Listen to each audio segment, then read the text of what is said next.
Hello and welcome to the Worst Movie Ever Made, an experimental movie podcast designed to take a mind to find the worst movie ever made. I'm your host, Chris Sutton. I'm joined by my co-host, Mad Scientist, Rob Scucci, and Bob Haskell. Hey guys, how are you? And why are we doing this? I'm great. It's over. The marathon. The marathon. Like we've all had difficulties with our scheduling and work and family obligations where hour and a half long movies require multiple sit downs to get through. It's true.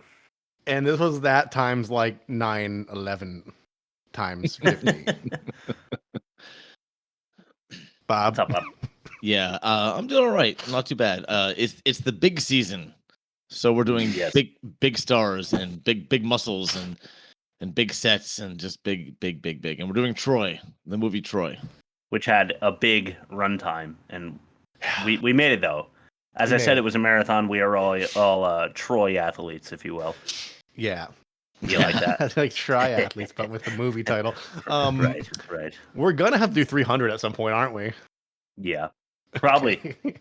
Although, yeah, I don't know. A lot of people consider that a good movie. Yeah. Well, I looked at the poll, and I know what we don't consider a good movie, but we'll save that for the end of the episode. Yeah, we'll tease that later because we're not going to compare the movies because this is our first of the season. Yeah. So we're not going to do the offensive minigame. So we need something to fill that slot, and that's going to be a live look-in at Instagram poll. Although one of them is heavily favored at the moment. Yeah. Yeah. By a large order of magnitude. Yes, indeed. For now, let's go to YouTube. Sure. You know what? I don't care what the haters say. I think Catwoman was great. I've got 2 doozies, then 1 exchange. So Here's doozy number 1. Probably one of the greatest movie ever made. This one's my favorite. I never get bored watching it again and again. Wolfgang Petersen truly left a masterpiece for all of us. Each and every character have nailed their performance. My favorite is Achilles, in quotes, played by Brad Pitt. His action scenes are just perfect to describe the greatest warrior of all times. Followed by Hector, who has a great king and a loving elder brother.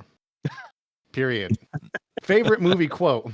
Quote, any moment might be our last. Everything is more beautiful because we're doomed. You will never be lovelier than you are now. We will never be here again. Achilles. That's doozy number 1. Okay, well, that line is decent. I will say that. Yeah. But, but what about the tense agreement though? Pretty much all bad. All bad but that. That's the only thing I'm going to defend, except for all the other things I'll defend. Doozy number 2. Just finished watching this yet again tonight. All caps. Tonight. All caps. 2-night. Freaking November 2020. Ugh. Can't remember how many times I watched this epic and how many times I laid my eyes on Brad Pitt. He was so dreamy in this film. He portrayed Achilles well, IMO. Eric Bana as Hector also nailed the role. King Priam's words made me teary-eyed for the nth time. Semicolon, bracket, to Achilles about Hector, end bracket. Quote, I loved my boy from the moment he opened his eyes until the moment you closed them. End quote. The faucet tear crying emoji 3 times and then 3 hearts. Oh my god. Okay. You know, you've said before, Rob, but when they bring the heavy emoji game, you know there's something wrong. Yes. And here's my favorite. Here's an exchange. This is from Ivan Stepanovsky 5 years ago. My favorite movie of all time. I watched it 100 times. Me on the worst movie ever made account 0 seconds ago. No, you didn't. Sick. And that's what we got for the YouTube. Oh man, that's awesome. All right, cool. Let's throw it to test number 1, the worst of its kind. Sure.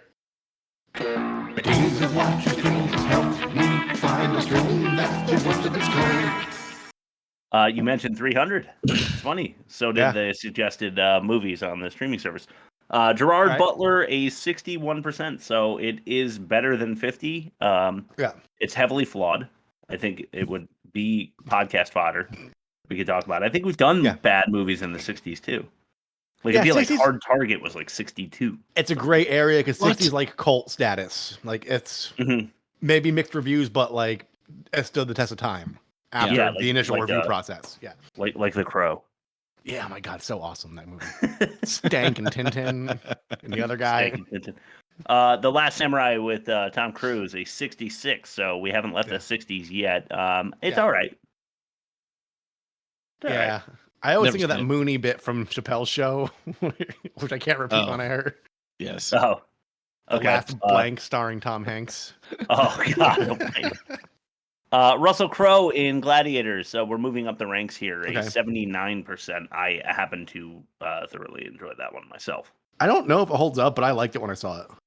Yeah, I like it. Yeah. American Sniper with Bradley Cooper, a 72. So a little drop off there. It's good. It's not rewatchable. Let's put it that way. Yeah. Yeah. Braveheart with Mel Gibson. You might have heard of him. 75%. Wow. Okay. Yeah, so not the heaviest hitters. Like nothing in the 90s or anything. So the average is a 70.6. What do you guys think Troy was able to put up? I'm going off YouTube alone.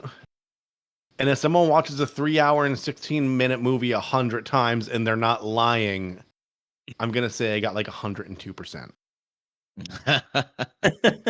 I'm going much lower, around the 40s. I'll say 40 exactly. Okay. Somewhere in between, but more towards Bob. Let's go 53%. 53. Wow. That's fair. High. That's fair, I think. It is high. At negative 17.6%. I don't know how you get negative percents. I've always wondered, but that's what the machines tell us. Yeah. And it's worst of its kind. Not surprisingly, that's what we do here. Yeah. Yeah. So I will jot that down in the results file, and we will send it to test number.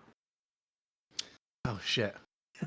2. There we go. I knew that'd get you off guard. Ain't that a pitch? I like dogs. Great.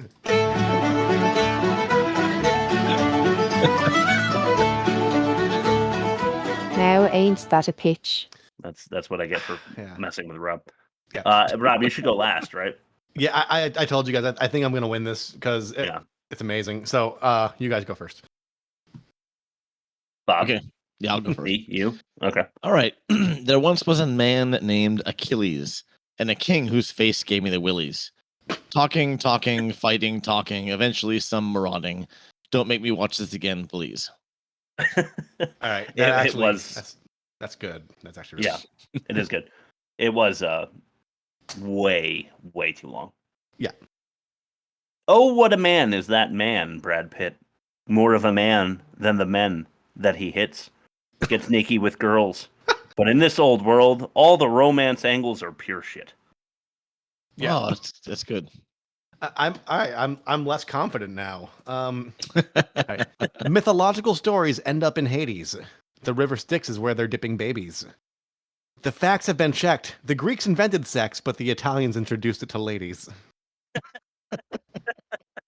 All right, Rob, you have my vote. Yeah, I'll go Rob 4 stars. Okay. All right, I'll give him a 4.5 for a 4.25. Yeah. Very nice start to the season, Rob. Let's throw it to test number. Shit. Yeah, stop doing this, man. Sentient. 3. Number 3. Okay. All right, sick. So this is the most offensive. What was that again? That's what I thought you said. I'm offended. All right. I'm hoping to find more than just that to clip on Bob, so that at least I'm not the only one getting ripped constantly. Yeah, I'm working on it. Don't worry. All right, I put a lot of work into this one, guys. I hope you're ready. The most offensive, so, poor taste shit. Here we go with number 1. Other men allow us cheating sex prowess despite his wife Helen of Sparta around us. Yeah, that was the obvious one. Yeah. Number 2. Banging the beauty who brings battle and brutality to your borders. Yeah. So on the same, while Menelaus is getting his in down in the dining hall in front of everyone, the Spartan queen, Helen, is up there getting it on with Orlando Bloom. Yeah. So number 3, to piggyback on that, Stealing the sexy Spartan whose separation summons strife and struggle for your recently sovereign state. These are too long for me to keep typing. Stealing the sexy Spartan will go in the write-up, okay? Yeah, right. Sure. So not only does he bang her without the king's permission, but he steals her. Yeah. Which I don't know if it's stealing if she consents. So yeah, but it seems hardly worth it though, Yeah. Yeah, like your entire country goes to war. There's impropriety involved. Yes. Yeah. Number 4, apprehending Apollo's affianced for amusement. Affianced. I don't think he has consummated the marriage yet, but Perseus, I think her name is the bride of Apollo, and Brad Pitt's Achilles character takes her as a spoil of war, not intentionally, but that's what happens. Yeah. Number 5, deep throating Patroclus. And by that, of course, I mean that Hector cuts really deeply into his throat, and it's a rough way to go.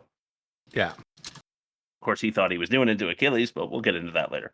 Yeah. Number 6, strangling your soulmate. This is Achilles again, where he is really pissed that Patroclus is dead, and Perseus comes out to cool him down, and he strangles her. Yeah. Right. After punching his right-hand man across the face and then making some ugliest Brad Pitt I've ever seen faces.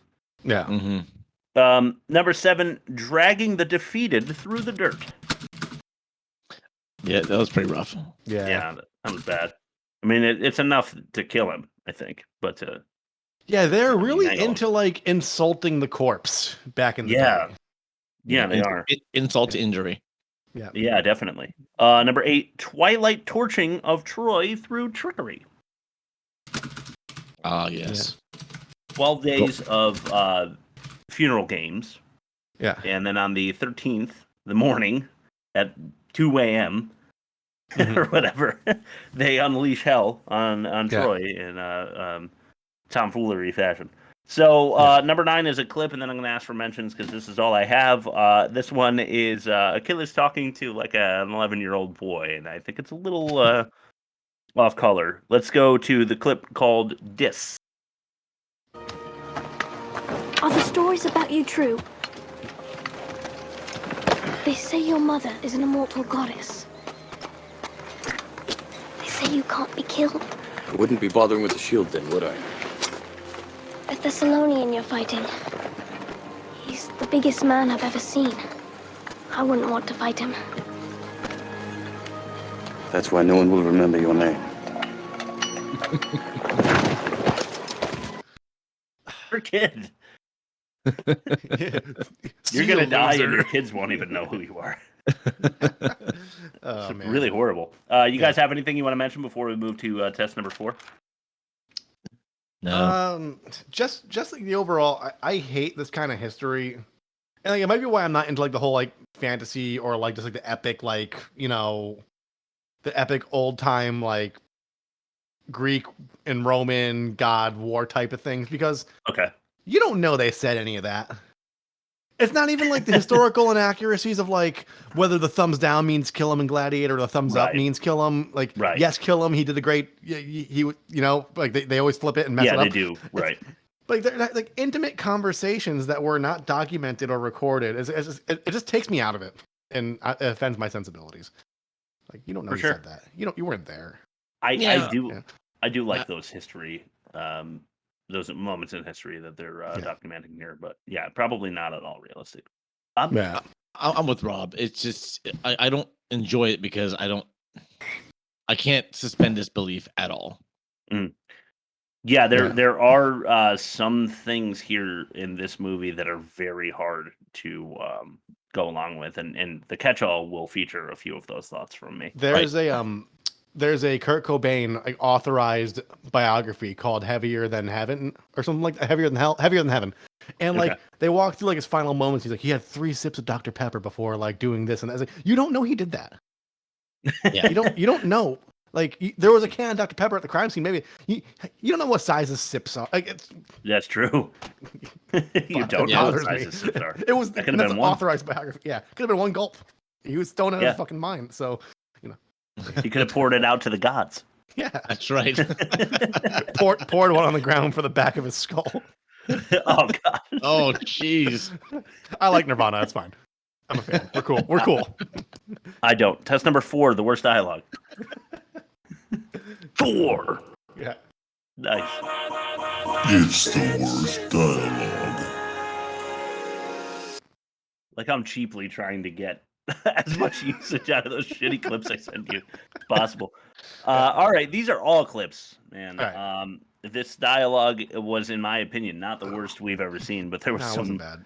There was some fun to be had. And our first is number 5. This one's called A Code. A chode.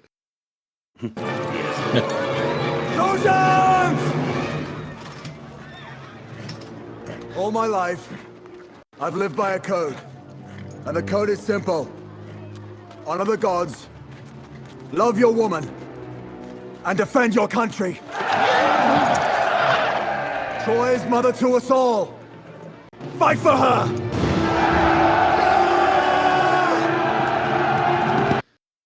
Yeah. Lame. Cool. Yeah. It's just begging for spoofing. It really is. It's just bad writing. It's boring. It's one of those situations where I'd rather you just not give Hector a speech. Yeah. Like, this is one of the things that the Lord of the Rings movies do well when, like, a rallying call by the captain is made. It is something that is actually... It's Game of Thrones is really good at this, too. Mm-hmm. The speech that they make would maybe rouse me a bit.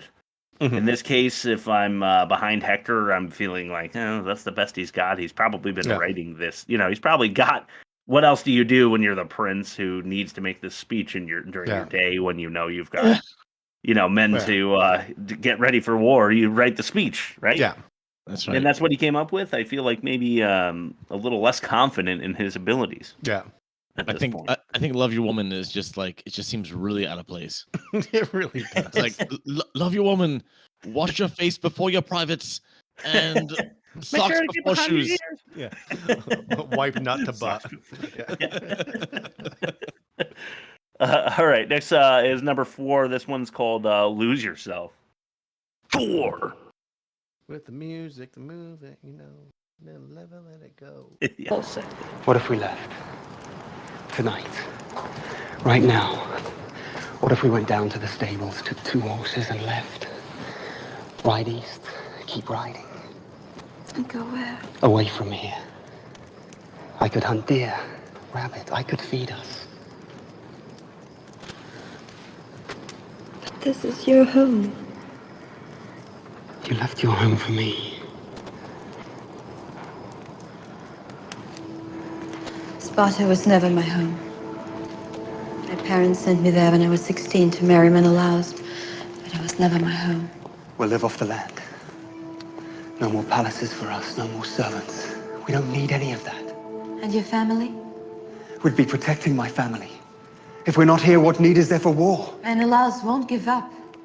He'll track us to the end of the world. He doesn't know these lands. I do. We can lose ourselves in a day. You don't know Menelaus. Yeah. So lame. I didn't want the clip to be too long, but she goes on to belittle him more by saying, and I think this is actually deleted, but she goes, you're so young. And he's like, we're the same age. And she's like, I've never been as young as you are. Like, why are you in love with this, prissy prince who's like, I can hunt bitch. Yeah, I can hunt us deer and rabbits, and we can get lost in the forest in a day. So I'm going through like this kind of career flux where some gigs are cycling out and some new ones are cycling in. But like you go through like the rationale, like I could live on a scallop boat for a month and that'll cover 3 months worth of expenses. Like you're trying to justify like making like a big move that's not like right, and like it just gave me the whole vibe. Yeah. It does, and him not considering what she points out immediately, that Menelaus and Agamemnon are just gonna burn down every hut in Troy to find them. Like Priam is gonna be like, no, they're not here. And Agamemnon's like, bye. Forget it. Yeah, I'll take my 500,000 men back across the sea. Yeah. This biblical amount of resources and human labor. Just like, I see it. Bye. All right, see ya. All right, clip number 3. Boatman. You have taken everything from me. My eldest son, heir to my throne, defender of my kingdom. I cannot change what happened. It is the will of the gods. But give me this small mercy. I love my boy from the moment he opened his eyes till the moment you closed them. Let me wash his body. Let me say the prayers. Let me place 2 coins on his eyes for the boatman.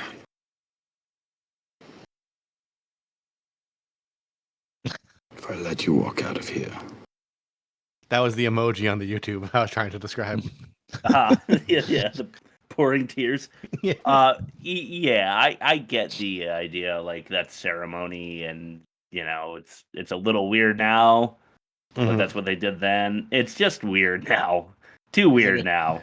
Like especially washing the body. Please let me wash the body. Let me get the dirt off his balls. He can't go to the boatman with dirty balls. It's not fair to him.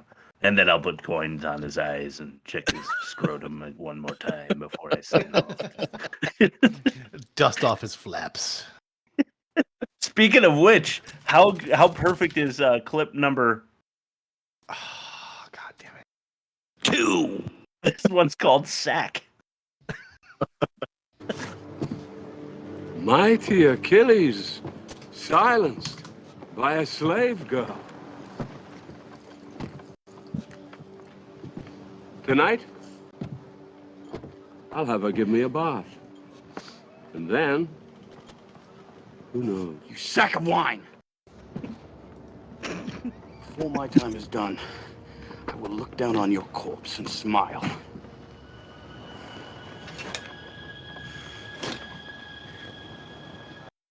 Okay. Yeah. Oh, That's got. You can keep going. You can go. Yeah. When he calls him a sack of wine, that is, I get it. He drinks a lot of wine and he doesn't do anything. He's kind of like portly. I get it. Not an insult that I would feel is too damaging to my psyche. But I don't like how Agamemnon's like, I'll have her give me a bath and wash my balls before I see the boatman. like give me a bath and then who knows is not like, I mean, he could have been way more harsh if he's really trying to get a reaction out of Achilles. And then Achilles follows up with the super lame, I'm going to look down at your corpse and smile, which you can't say to the King of Kings. You just you're going to start a war inside that tent in reality.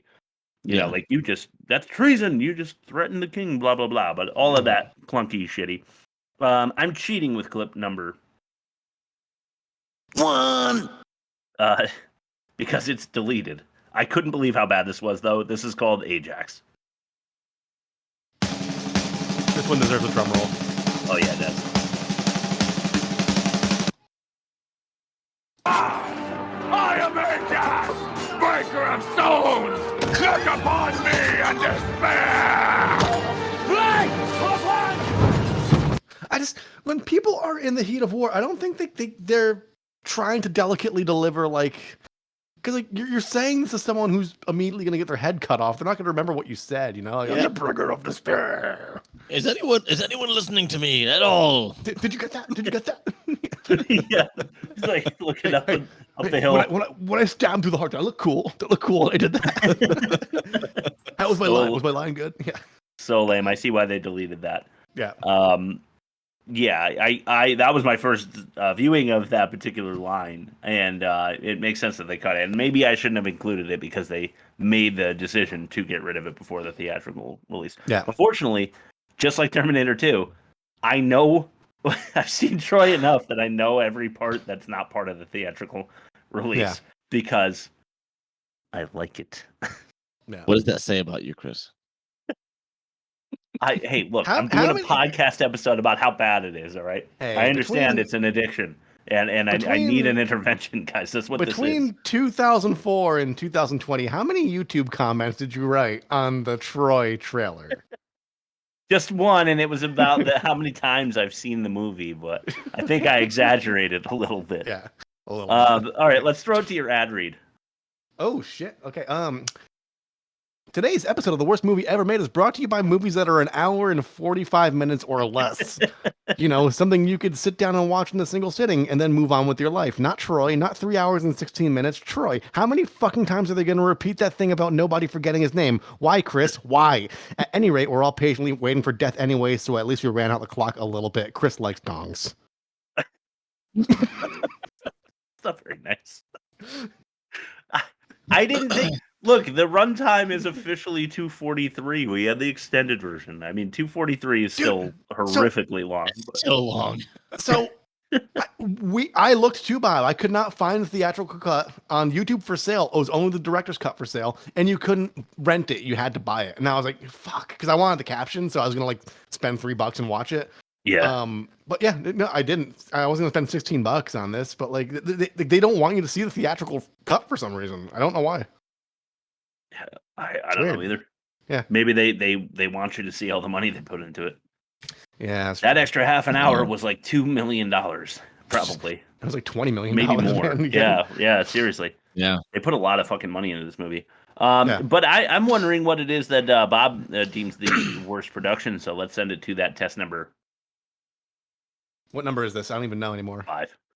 5? 5. And funny enough, it's the last one we can do it for because I'll do it myself for the next one. This is the worst production. No need to agonize on scripts or budgets, because now it's time for the worst production. I live in the moment, and some the numbers aren't on my test. It's just the name of the segment. So I keep. Oh, nice. That's why I kept asking. Yeah. Yeah, I'm the same way. I did not know what I thought was worst production was test 4. So there's actually a lot of hullabaloo around the extended version being the preferred version because they purposely only released the extended version once the theatrical release was over. Wow. No in terms of DVD sales and streaming sales. Weird. So, look at that, Rob. Yeah. So that actually takes me to my worst production, which is extended scenes for a very simple conflict. Yeah. Yes. That's so if a story requires more time to follow a more complex story, break it into more films, like Lord of the Rings, for example. Yes. Even a B plot, like a B plot or a C plot. Yes. Yeah. But if you have a complex story and you need 2 hours, sure, take 2 hours, but otherwise keep it under 2 hours. That's, in my opinion, that's the worst production. I mean, give me a freaking break. This movie repeated the what do you call that? The exposition so many times. It just was unnecessary. We knew what was going on. We knew what the conflict was. We knew who hated who. It didn't need that many hours to tell the story. If you cut out all the times Achilles said they'll remember my name and they won't remember yours, and the amount of times everybody else said it's in the God's hands, you could probably trim 45 minutes off this movie. Easily. Yeah. I think that there's a good skeleton. It's just covered by morbid, obese level of fat. Lots of fat. Yeah. I agree. Yeah, so I completely agree. And I'll talk more about that in the catch-all. But I guess I can say that I'll just cut out some catch-all stuff right now. I think there were also too many characters. Too many, and they were lackluster introductions as well, but we gave lines to good actors who didn't need to be there, didn't need to get a paycheck. I don't know what the budget was for this movie, but I feel like they could have cut it down by a lot and still it probably would have delivered a better movie if they just made it less ambitious. You want to know the budget? Yes. $185 million. Wow, good God. And this is 2004 money. Yeah, that's so much. And that in is so 2023, much. that's like in 2004 saying that's like 1972 money. Like that's a for adjusting for inflation, that's a shitload of money. Do you have the worldwide? I'm just curious. What worldwide gross for Troy? Yeah, right. I just have to know now. I want to know how much money they lost. Well, my running theory, 497.4 million. So they made 500 million. Okay, so they more than doubled their money. They profited. Yeah. Brad Pitt has international draw. Yeah, he's dreaming. and there was a promise of him being half naked for half of this movie, which I was charmed by his nakedness. Glistening. He is an attractive human being. I get that. Yeah, I get that. They forced it on me, and I feel a little uncomfortable now. Yeah, I feel like I've been touched, and I didn't ask for it. Yeah, might have been the best part of the movie. Like I just saw him like laying on his side. I'm like, how do you get like that muscle like where your ass like meets your hip? You know? Yeah, right. I don't really know. To Eric Bana's credit, he also was fucking jacked as shit for this movie. Yeah, and Orlando Bloom looked like a little bitch. as he always does. Yeah, he does. Okay, test number 6, the worst acting, speaking of which. Oh, yes. I'm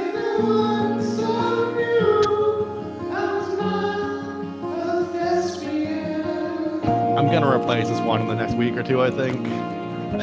It's going to be another Bon Iver song, though. It's a classic, man. Don't do another it. Bon Iver song.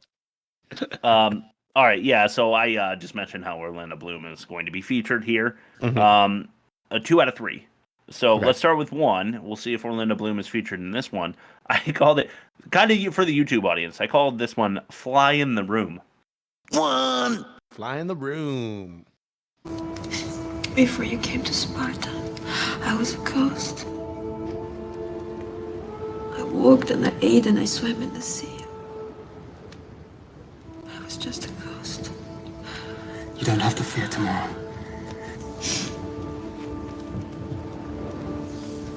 Come with me.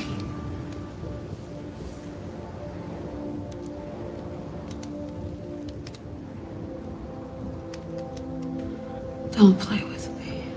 Don't play. If you come, we'll never be safe. Men will hunt us. The gods will curse us. But I'll love you. Till the day they burn my body, I will love you.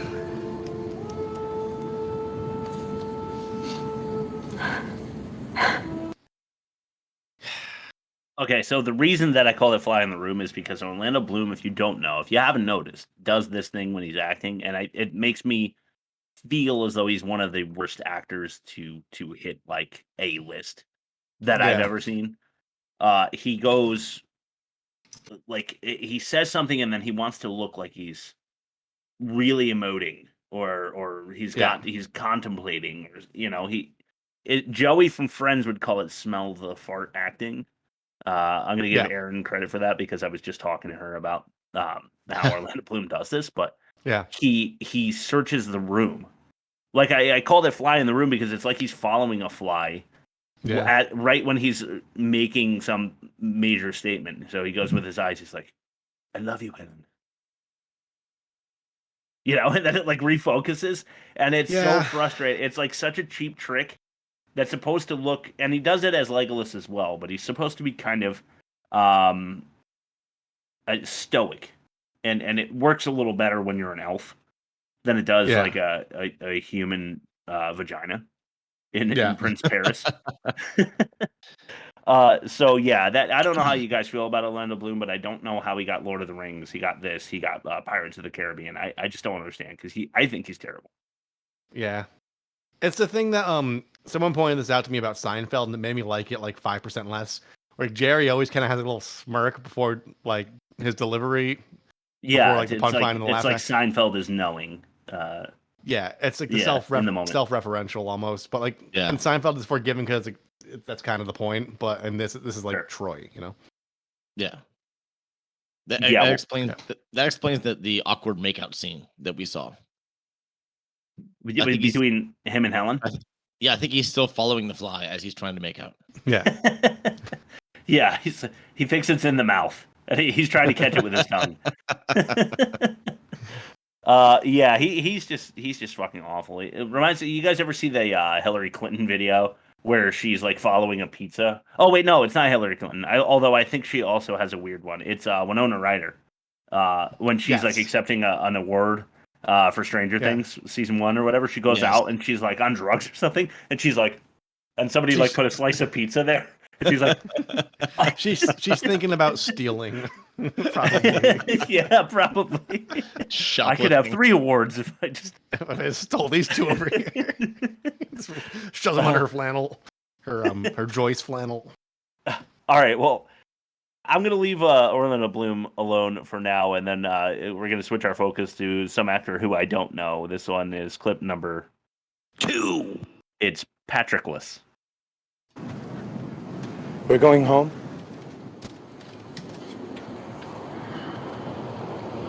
We sail in the morning. Greeks are being slaughtered. We can't just sail away. If it's fighting you still long for, there'll always be another war, that I promise you. These are our countrymen. I ate, laughed, mourned with these men while you hid in your tent. You betray all of Greece just to see Agamemnon fall. Someone has to lose. In all my years to come, may my heart never turn as black as yours. We sail in the morning. I'm starting to think a lot of metalcore bands got their inspiration for their names like Agamemnon Falls. That's like totally. Yeah, sounds like a really shitty album by like Killswitch from Troy. Like the despair that they feel was watching this movie, and that's what inspired them to write the album, their first album. Black Norwegian death metal. Yeah. Yeah. Have you guys ever done karaoke? Yeah. Yeah. Okay. You ever start a song on a pitch that you think sounds good, but then you realize halfway through the song that you started way too high or way too low, and you're going to be able to hit the higher note? Yeah. That's Patroclus here.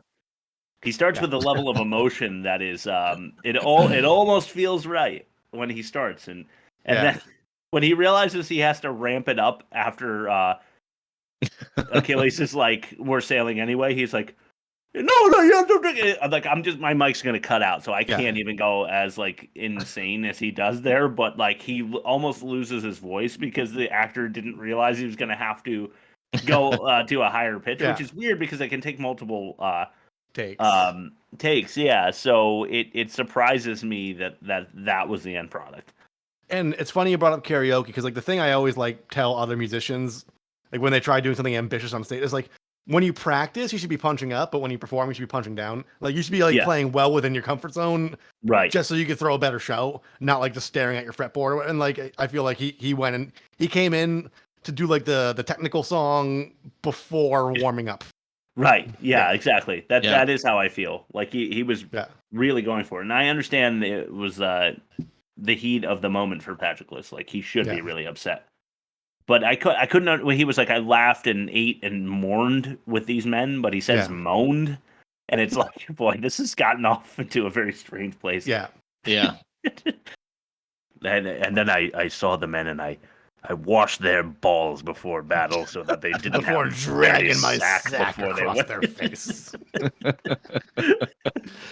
All right, let's get back on Orlando Bloom. Unfortunately, Eric Bana, I think, was also like his head was dragged under the water a little bit here on the open ocean. With Orlando Bloom, because you kind of have to meet the level of the actor that you're with, and I don't think Eric Bana is necessarily a bad actor. I don't think he's the best. He's like a B- solid B. Yeah. But in this clip, in my opinion, he's like a C. And Orlando Bloom is just bad. So this is a blooming badass at number 3. Wait, you fool. Listen to me. Do you know what you've done? Do you know how many years our father worked for peace? I love her. It's all a game to you, isn't it? You roam from town to town, bedding merchants' wives and temple maids, and you think you know something about love. What about your father's love? You spat on him when you brought her on this ship. What about the love for your country? You'd let Troy burn for this woman? I'm sitting right here. I won't let you start a war for her. May I speak? What you say is true. I've wronged you. I've wronged our father. If you want to take Helen back to Sparta, so be it. But I go with her. To Sparta, they'll kill you. Then I'll die fighting. Oh, and that sounds heroic to you, doesn't it? To die fighting. Tell me, little brother, have you ever killed a man? No. Ever seen a man die in combat? No. I've killed men. And I've heard them dying. And I've watched them dying, and there's nothing glorious about it. Nothing poetic. You say you want to die for love, but you know nothing about dying, and you know nothing about love. All the same, I go with her. I won't ask you to fight my war. You already have. I just think it'd be really funny if like Helen was like in a cage, like right next to him, like for her, for fucking her, and she's just like, what the fuck? She's pretty, but your average barmaid. I don't. Sullen wench. I don't claim to be an expert in anything historic, but where are they getting these English accents from? That is the thing. Okay, Bob, I'm so glad you asked. I've always felt like it's purely for American entertainment. All you need to do is give them an English accent. Like, have you ever seen Chernobyl on HBO? Yeah. Oh my god, amazing series, right? Did you enjoy it? I've only seen like one episode. Okay, well, watch it if you're curious. It gets better and better. But they give these Russian people English accents, and it's really weird. Like it's like basically modern day Russia, but they're speaking in English in a British accent. It makes them sound more like regal and gilded, like and easy to understand, but foreign, not domestic. Yeah. Yeah. That's all it is. I feel like that Shakespearean credit that you get from giving them like English accents. It's that, or it's the aristocrat from New Orleans. But Shakespeare was English, so that makes more sense. Yeah, right. Well, it would. Yeah. Sure, but like, yeah, that's the idea, is to give them that kind of stage presence by giving them annoying. It is annoying. So once they knew they were a thespian, is what you're saying.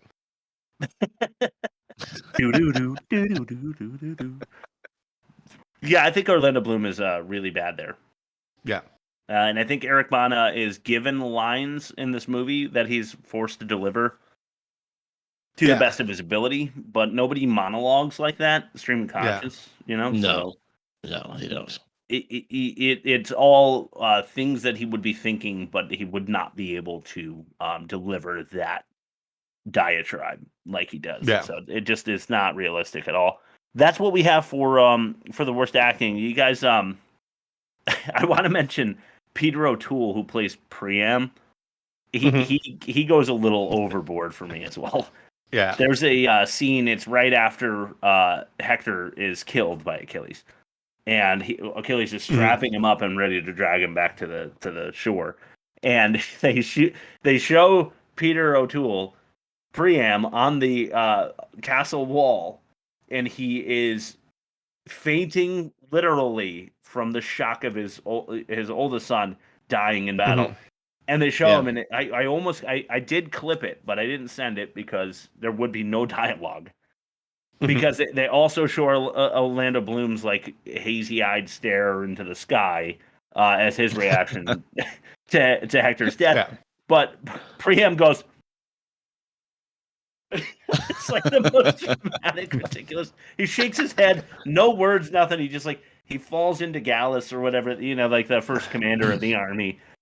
His arms, and it's so crazy that it was worth clipping, but it would literally only be for the YouTube audience. But I think there are other spots where Peter O'Toole is a little rough. I don't know if you guys. Yeah, he's hitting older age. Yeah. It goes to your Shakespeare point. 'Cause I was a lit major, so we had to study Shakespeare, and I'm not a fan, but I had a good professor, and he pointed out like the overacting, in like Shakespearean comedies, like it serves a purpose. Yeah. But there's one in like Macbeth where like he's reading something like his journal or his diary out loud to himself, and like he doesn't want people. He wants people to like overhear him doing it, but he doesn't want them to know that he's like setting it up. And they walk in, he's like, "Oh, this nothing."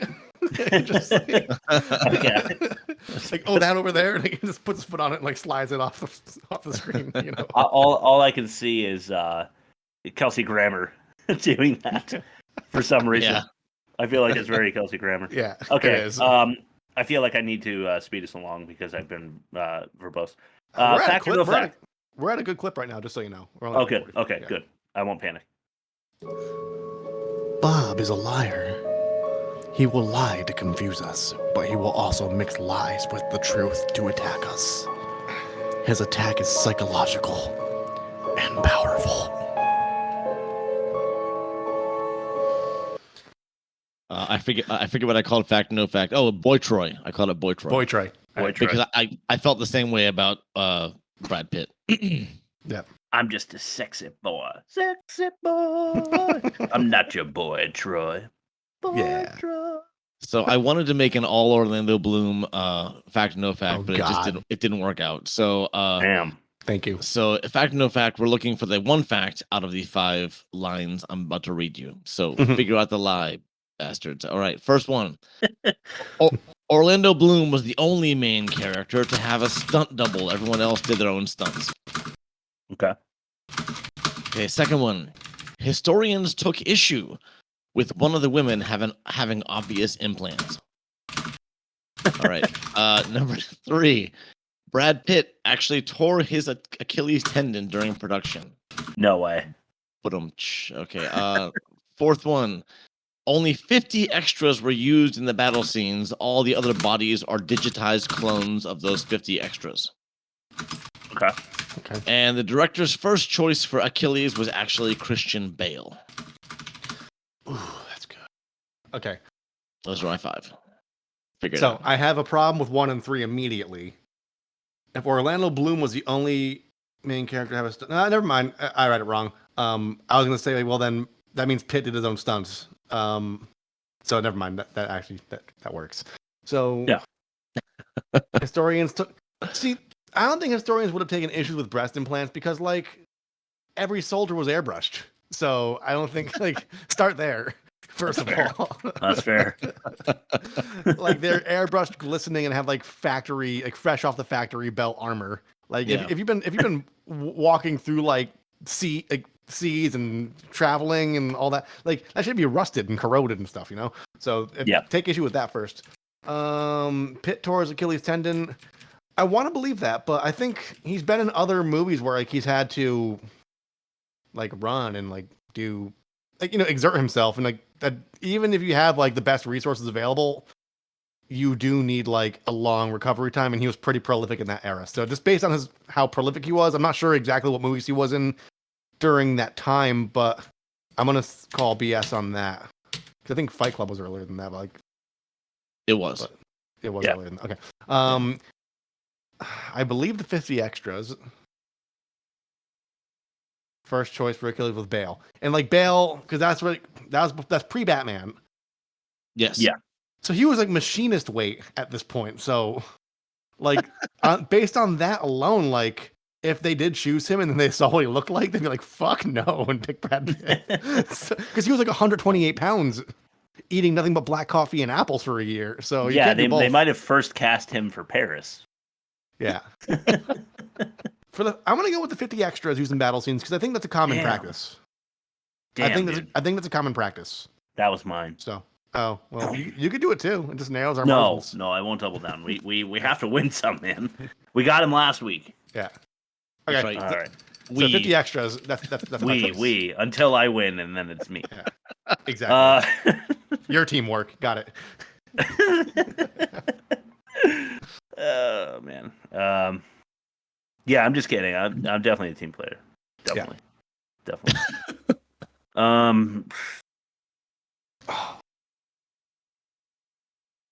I think the Achilles heel thing is just too like I would be insane to pick that one. Yeah. Bloom having a stunt double, I can believe because he probably had the first Pirates coming up or was already pirating. Yeah. Historians took issue with boobs. Christian Bale for Achilles is possible. I just don't imagine that their second pick was Brad Pitt. Like, if we can't get Christian Bale, then we'll go with Brad Pitt. We gotta get Jamie Kennedy. Jamie Kennedy was actually the first choice. You gotta get this guy. There's no Troy. He's got the comedic chops for all those funny lines that Achilles says. All right, I'm gonna if forced to choose something other than 50 extras for the purpose of teamwork, I will go with Bloom had a stunt double, and he was the only major actor that did. All right, I'm just gonna start with saying I took issue with one of the women having obvious implants. All right, so no, historians did not, but I did. It was just so damn fake, and it took me right out of it. I was like, no, come on, she's worse than airbrush muscles. Okay, so I made that up. I also made Brad Pitt was the first choice. Okay. Christian Bale will be my first choice. Mm-hmm. So this is apparently a very personal fact, no fact. There were hundreds and hundreds of Bulgarian extras used in this movie. Wow. Okay. I lost. Okay. I liked it because of the around the time of Lord of the Rings and Troy, they were developing the very convincing CGI for armies, So that was nicely done. Yeah, I think in 300 there was only like, I don't think they had a full 300. They had like 40. Really? Yeah. I could be wrong. No, there was a gigantic number of Bulgarian actors they pulled in for extras. And so I'm gonna say I'm gonna take the W on this one because Brad Pitt actually did tear his left Achilles tendon during the production. Jesus Christ! There's no way. Him and Bana decided to do their own stunts for just one scene. It was the fight scene. Yes, where they fought each other. We're gonna talk about that. But everything else was stunt doubles. No way! I can't believe he tore his Achilles tendon. Yeah. The one I hear that's horrifyingly painful.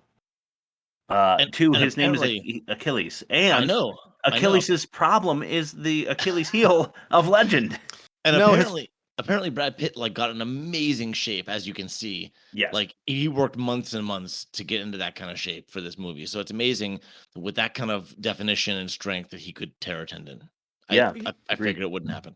Yeah, but you think if you're training, if you're getting really cut really fast, then those muscles are they're at their max and ready to blow out too. Because you see powerlifters they fucking prolapse their ass when they're trying to deadlift. That's true. And it's they're at the height of their peak physical form. Okay, yeah, for Jay, you mentioned prolapse, so I have to go. It's probably gonna cut out. Is that because I like dongs? That is why. The problem, Bob, with Rob is that he's going to do that until it's not funny, and then he's going to continue doing it until it's funny again. Yeah, and I don't want to live through all that. Okay, Rob? All right. I don't want to live through all that. I'll come up with a new I was saying that about Troy as well. Yeah. All right, let's throw it to the catch-all. All right. If you've caught one, you've caught them all. Welcome to the catch-all.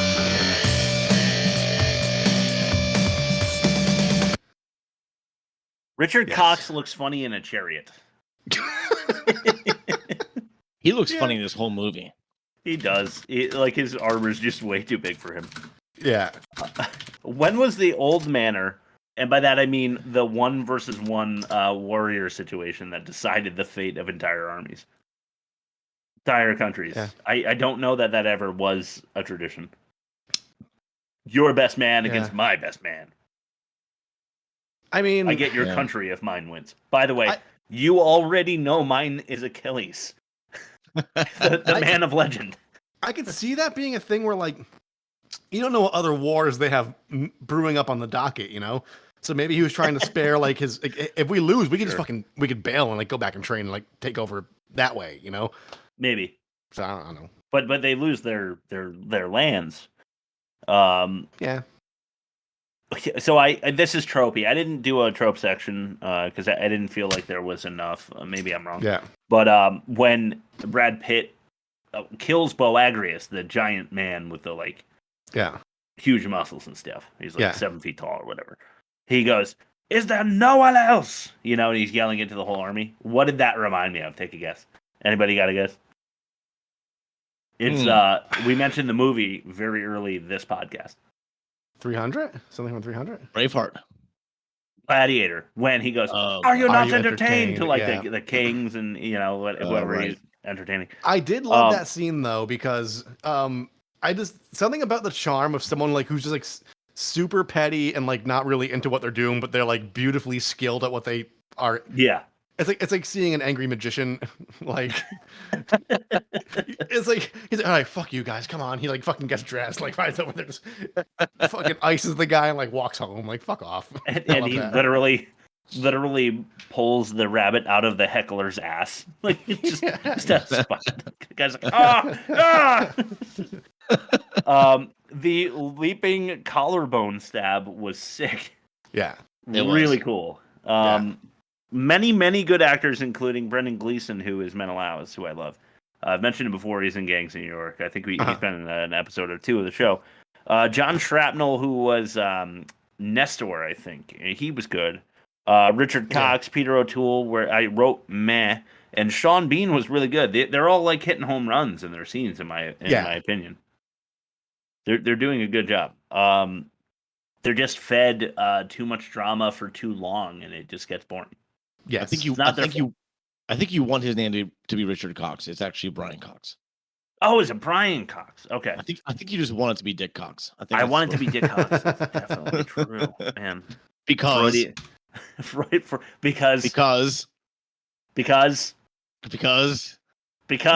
why does he want it to be Richard Cox?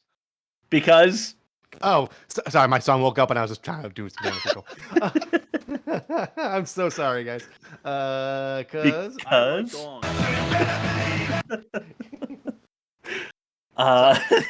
it is. I got a screaming kid in the other room. I had to check the situation. No, you're good. Chris, we just made it not funny anymore. Yes. Yeah, that means it'll be funny again real soon. Shit. Don't keep looking upstairs to where your brother is banging the queen. Yeah. That was super uncomfortable. Yeah, it was like any moment they're going to realize what's happening. Are Achilles and his mom demigods in actuality? This is the suspense of disbelief that I felt I couldn't partake in. Yeah. Because his mother does prophesy that he will die in combat. And he does. Is that she is, yes. Is that really a prophecy though? Like it's just like a highly likely thing that's apt to happen if you're going off to war, right? I think we are supposed to think that she is, because the kid says so, right? Yeah. The kid say your mom's a god and you're a god, and like he is until he's hit with an arrow in his ankle. Yeah. Whatever. I don't know. Who cares? It's not important to the story. The director loves contemplative stares over open ocean or to the sky, which he found his muse in Orlando Bloom. Yeah. I did write beautiful set and CGI mixes. They put a lot of money into mixing actual sets with CGI, and it came out looking really cool. Almost everything was built. It's amazing. That's crazy. Yeah, honestly amazing. Yeah, I saw that they shot in Malta, which I thought was cool. They were originally going to shoot in Iraq, but because of the pending war, they had to move. Okay. How about that? It could have been more realistic. Priam should have freaked out when he first met Helen. He's like, Helen of Sparta? Yeah. and Paris was like, Helen of Troy. I would have been like, what the fuck are you doing?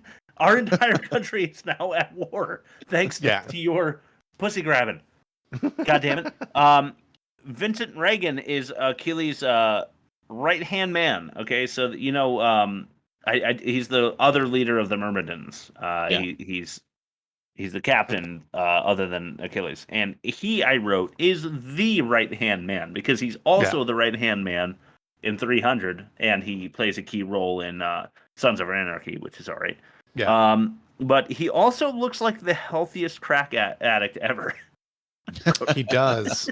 Yeah. Like, he has a charm because he seems kind of sickly, but he isn't. He's like ripped. Yeah. It doesn't really make sense. Kind of an Andy Serkis vibe. Yeah. Andy Serkis market corrected him to steal from Bill Simmons again. I don't care how good the Myrmidons are; they'd all be dead after storming the beach. Yeah. Oh yeah. 1,000 against 50. Yeah. It's just not gonna happen. Like once they're getting off the boat, you see 10 of them drop. Yeah. You know, and then they have to enter hand-to-hand combat shortly after that. The Achilles shield to the back that caught the arrow was cool, but it was luck, not skill.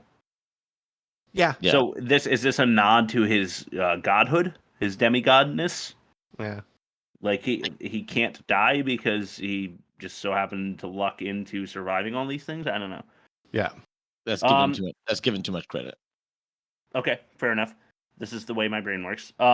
His thrown spear is bad fast forward dynamics, and you know how much I love that. Yes. Yeah. I don't know if that was supposed to be another nod to his godlike, strength. Like he can move like that, and then they show Eric Bana, yeah, whatever, like react to the spear having been thrown like a football field directly into his friend, and that was kind of nice. Do you think they had Ernest P. Worrell on the production staff going like, yo, it'd be really cool here is a fast forward scene when you throw the spear? Fucking Ernest. God, fast forward dynamics make me sick. Yeah. How would Achilles chop off the head of the Apollo statue? It's not at all realistic, and it would just destroy your sword, I think. You wouldn't chop off the golden head of the statue. You would just ruin your sword. And no matter how cut you are, that'd fuck your wrists up. Just the vibration of the sword, like, thing. Yeah. Like you ever play baseball as a kid and you hit the ball the wrong way and it like sends a shockwave up the bat? Yeah, your wrist. or in like on cold weather. Yeah. Yeah. Oh, God, awful. Okay, why were the servants of Apollo even in the temple when the beach was being overrun? Yeah, they were expecting it because they were all looking at the sea. They had plenty of time to plan for that. Probably just because it looked cool from above. Yeah, and probably because they wanted Perseus to fall in love with Achilles. Yeah. So they had to have a way to get that, the romance thing forced in. When you go to war with Agamemnon, how many trinkets do you have to bring to reward him for small victories? Little goodie bag. That's what I do with my daughter if she's gonna in the grocery store. Like, you get $1 if you don't fucking like run into anybody. I see you handing her a scroll that your uncle gave you, and it's like the entire written history of Sparta or something. The fall of Rome.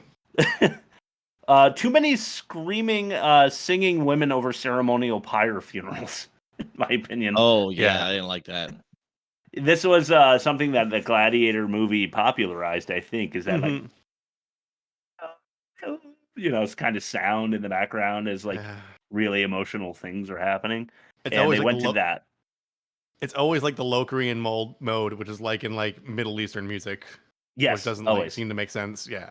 No, but it's somewhere in production. I read that they had removed a lot of the vocals from much of the soundtrack because it was just too much. It was just too much. Yeah, it is too much. It does draw emotion.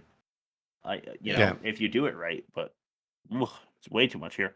Why isn't Priam giving Hector the sword of Troy? Like, why isn't he giving it to him by now?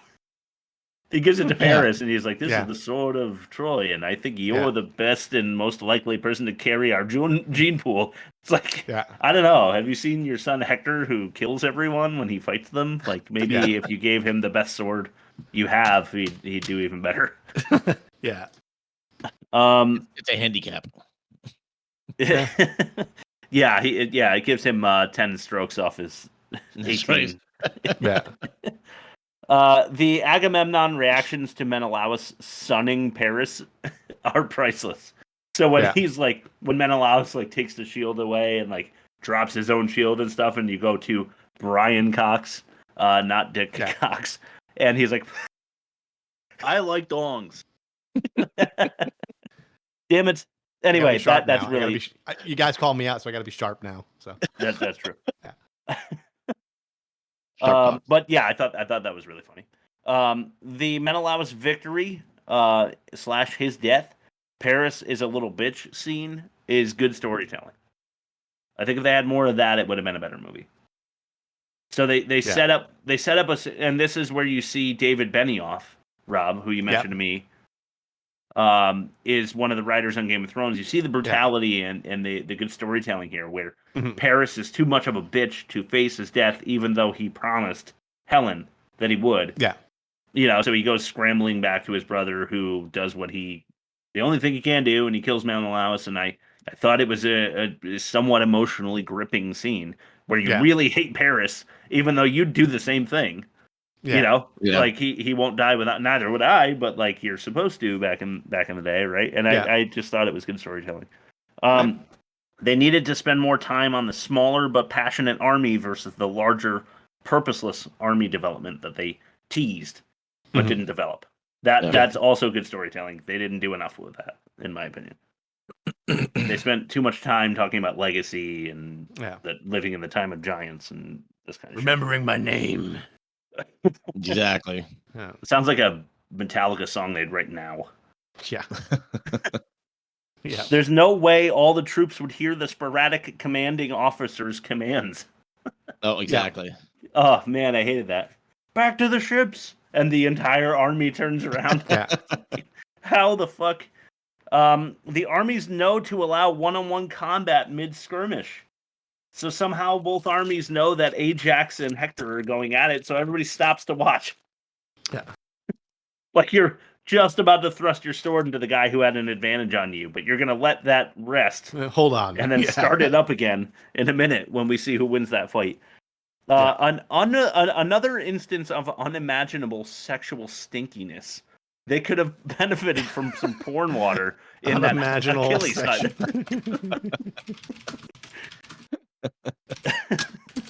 Also, in the fight scenes, like I know they had different shields, I think. But how do you know who the hell you're fighting? No, I know, that's true. The armor's too similar.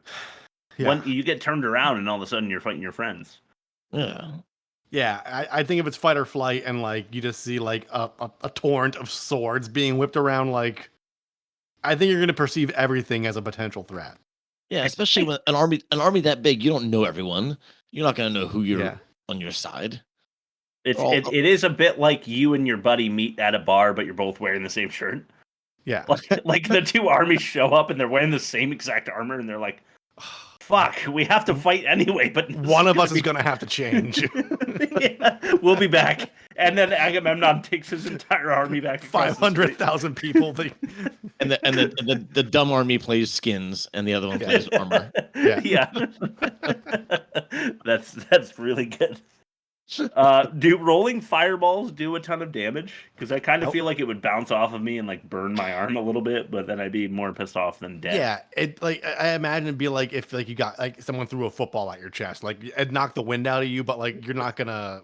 There's no accelerant that's gonna make on you, or that's gonna transfer from that to you. Yeah, maybe if it's completely soaked in some kind of accelerant, but you know it's gonna burn off. Yeah. How did the Trojan army become the larger army?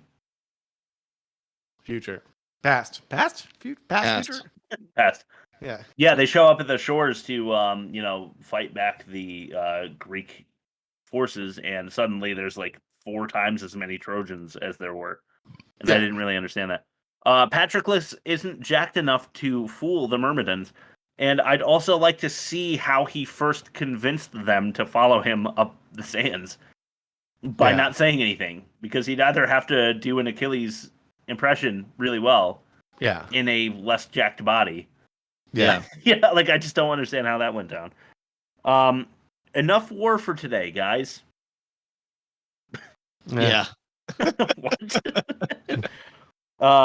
Correct amount of crying baby. They do the screaming lady too much. But the correct amount of crying baby when Hector goes to fight Achilles. The baby screams, it's effective, but they just like walk the baby under a hut, and that's it. It's nice. It's succinct. We get the point. The Hector versus Achilles fight we mentioned is fucking cool. Achilles' unorthodox offense is really fun to watch, I thought. Yeah. Yeah. It's like how he killed Boagrius in the beginning, but it's like an extended because Hector is a much better fighter.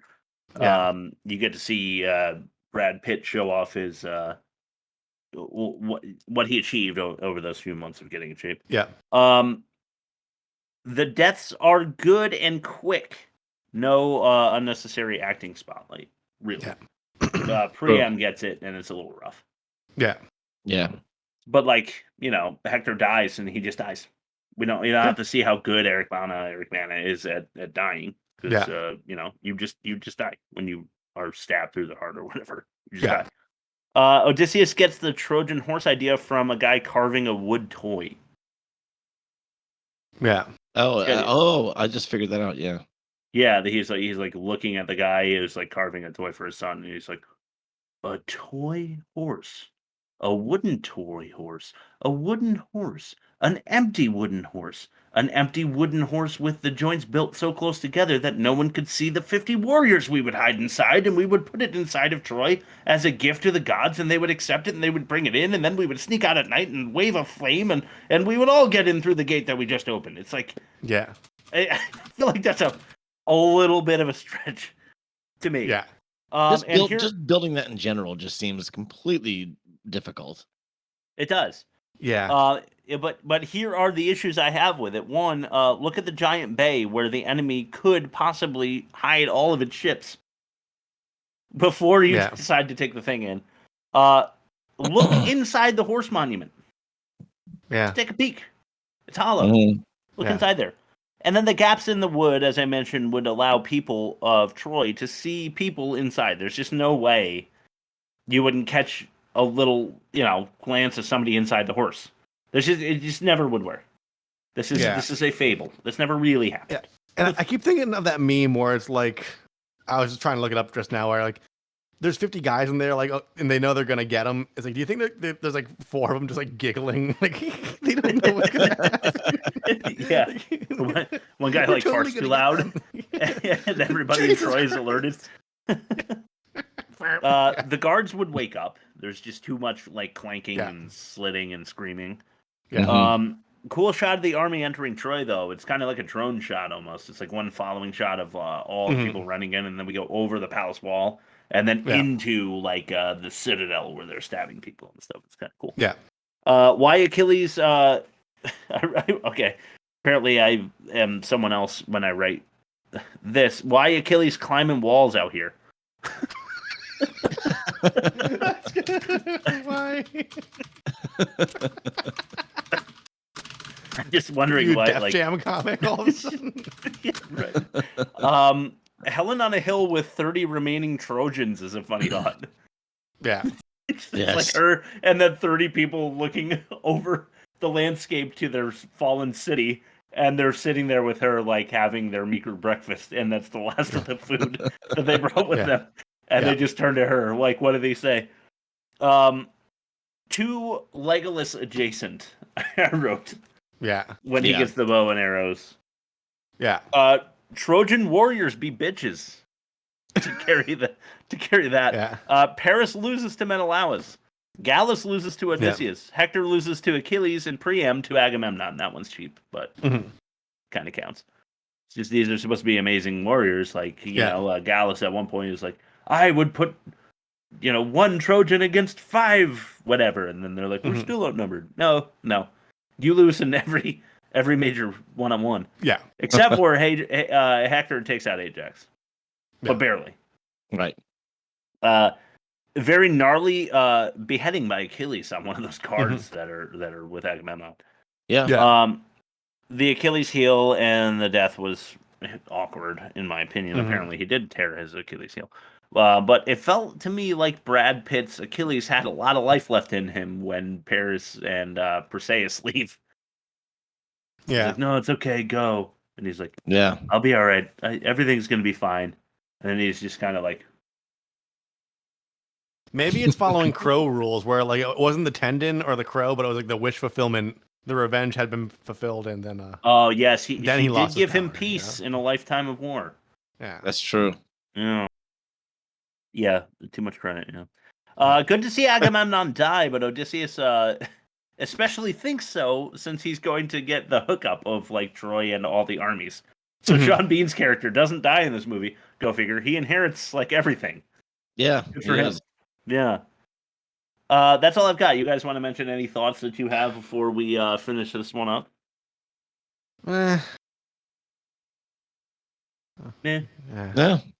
nothing. Spent too much time on this movie already, I think. Yeah, no kidding. Okay, Rob, well, why don't you give us our alternate ending of the week then? Okay.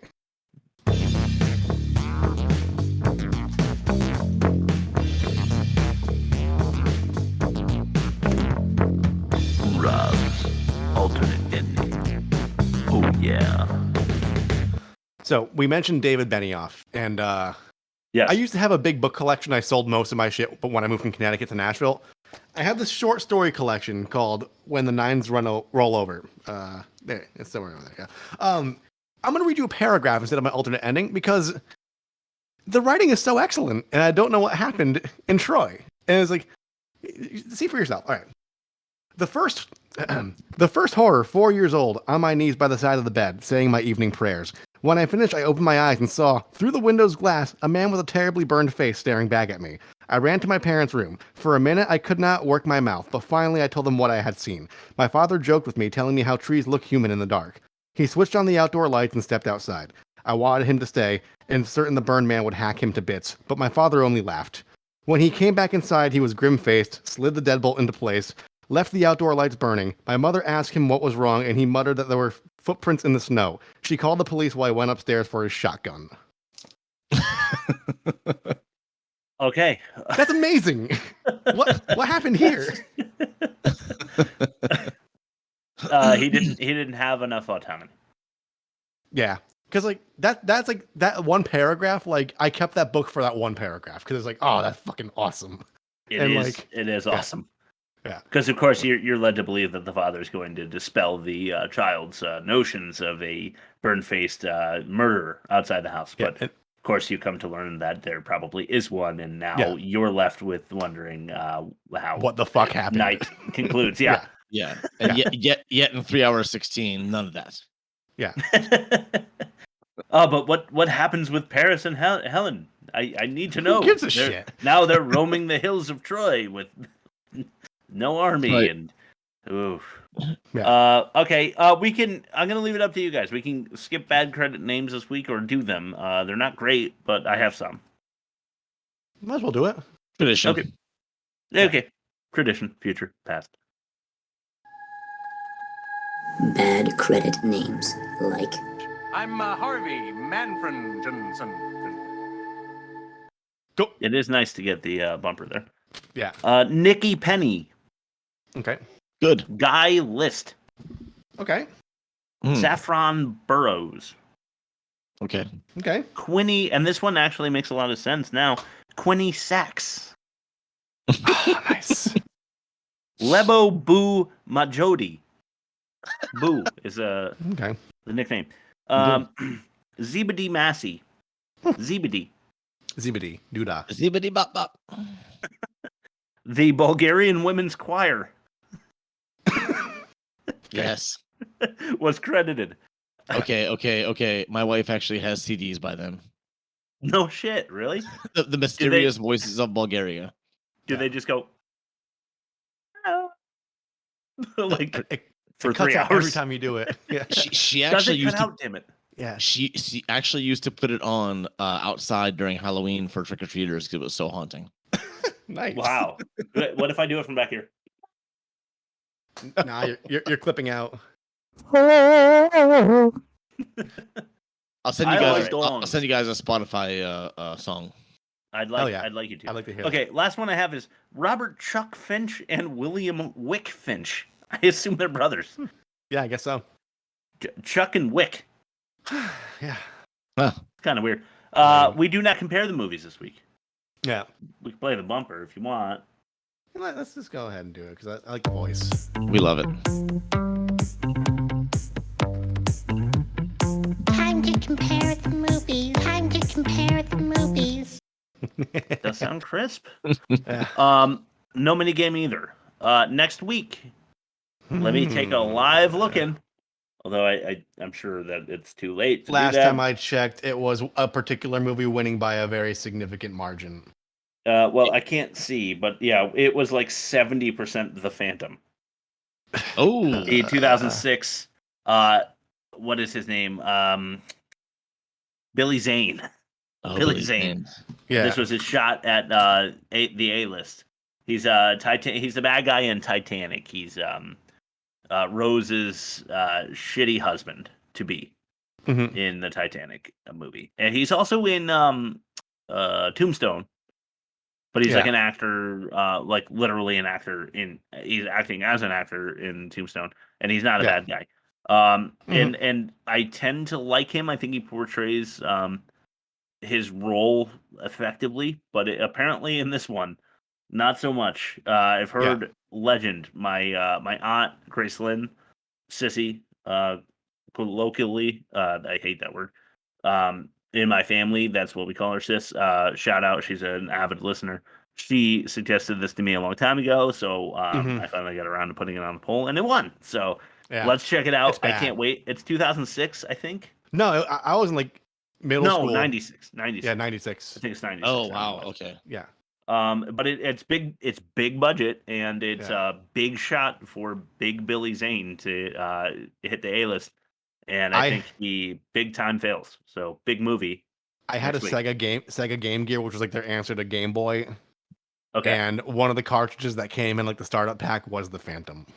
Oh wow, really? It was awful. To see that. It wasn't a good game. No, it's supposed to like I think from the trailer, it's supposed to look like LA Noire, superhero in purple tights, 96 movie, but it's like you send it back to like the 50s noir. And like you have to collect like 3 skulls to like harness powers. It's weird. It does seem really strange. So I look forward to seeing it because I haven't, and I think it's going to be bad. Yeah, me neither. Cool. All right. So let's just run over the results. Negative 17.6 and worst. Yep. For Troy, the pitch was won by Rob at 4.25 star. So very nice to start. Offensive, I don't know, mildly. Yeah. Mildly, yeah. Yeah. Okay. Dialogue, meh. Production, extended scenes for very simple conflicts. Is that right? Yeah. Yeah, too long. Okay. Too long. So acting, I want to say just Orlando Bloom sucks.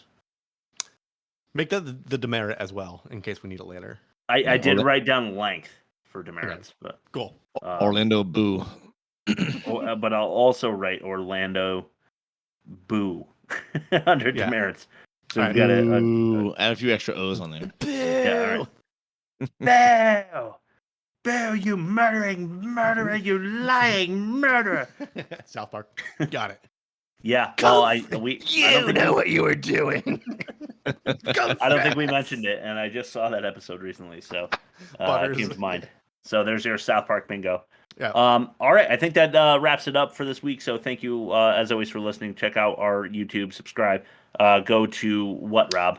www.theworstmovieevermade.com. Everything is all there in a neat little package because I like dongs. How did I know that was coming? If you ever want me to pump the brakes on that, I'll pump the brakes on that. But it's pretty fun. I wanted to. I got a related last word. This comes from Groucho Marx. Did you ever realize that Peter O'Toole has a double phallic name? Yeah, he does. And you better believe it. No wonder No, see, I didn't like him. I didn't like him. Yeah. I don't like double dogs. All right. Anyway, till next week, The Phantom. Can't wait. Thanks, guys. Love you. Yes.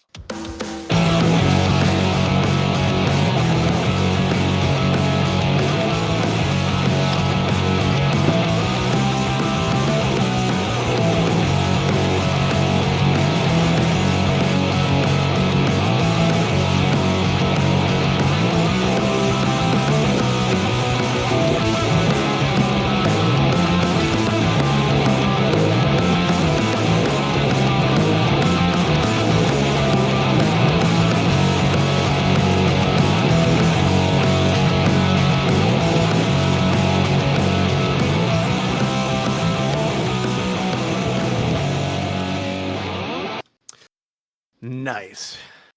So much fun.